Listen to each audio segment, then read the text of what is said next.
Just want to say happy Thanksgiving, and on this day of thanks, I want to thank InfoWin for letting me contribute any way I can to their up and coming media company.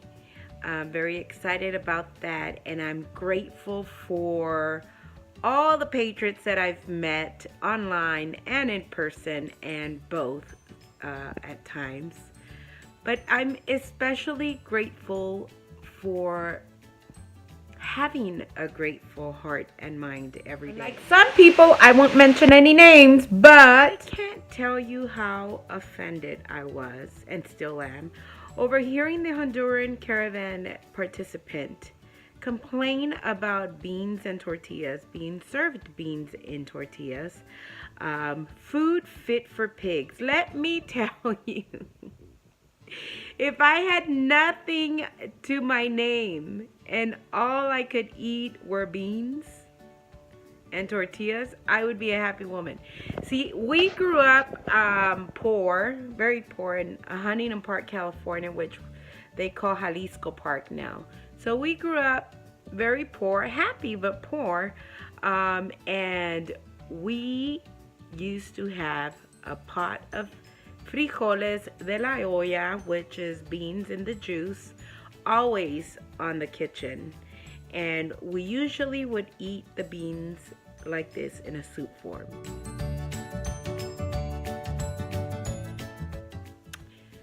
Now, if we were lucky, they would put some lard on a pan and fry them up, and they would look like this.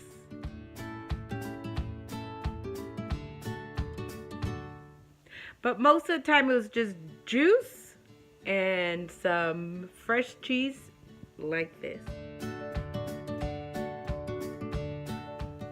But man, frijoles and tortillas, who knew that I grew up on pig's food? Just amazing that this woman had the nerve to say that, and probably does believe it. I wish these people from the caravan would take their ornery, protesting, fighting spirits back to their countries and fight their government to give them what is due to them, to fight for their rights in their country. All that energy that they have used to come up to our border, and now fighting with Mexicans who don't want them there and sound like white supremacists sound all of a sudden. You know, they want borders, they want their laws enforced, and they understand that there's criminals coming in with them, and these caravan members are committing crimes. And that Tijuana especially is not in a place to be able to sustain all these thousands of people coming in when there's no work or lots of opportunity for residents that are already in Tijuana. So I hate to say it, but you know, when Mexicans are saying go back to where you came from, makes you realize that Trump once again is right. And it is for that reason that I am so grateful for this president, the truth teller, the fighter. Everyone always complains about him and calls him a liar or he's wrong and blah, blah, blah. But in the end, he's always proven right. The media's not going to tell you, but he's always proven right. So today, on Thanksgiving, I just want to say I'm very grateful for frijoles and tortillas growing up. Once in a while, my grandma would grab a chicken by the throat and we'd have fresh chicken soup. This is in the city in California. And once in a while, we would have, if we were lucky, beef. Carne asada. Man, that was good. But beans and rice was our staple, and I really do believe that all that juice around the beans really kept us healthy.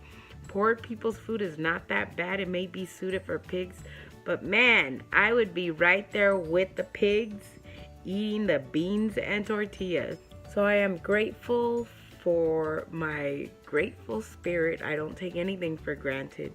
And if you are going home for the holidays, it's okay not to talk about politics, especially if you have liberal relatives that you can't see eye to eye, at this point, you know that they're not going to change and you're not going to change. So learn to laugh with each other about politics. Don't take anything personal, because life is too short to get stuck even on hating each other as family members over politics.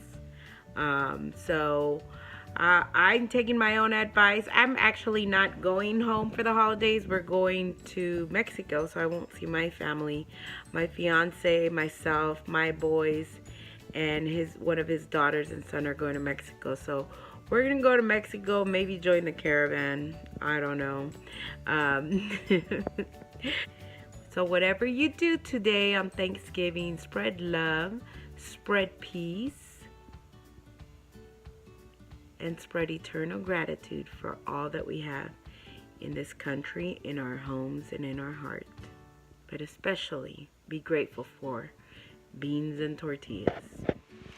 And if your anti-Trump relatives insist on bringing up politics, make sure you make a pie like this and bring it to them and serve it to them. Don't sedate anyone in your family. Maybe. I don't know. Check the laws in your local area on that NyQuil pie.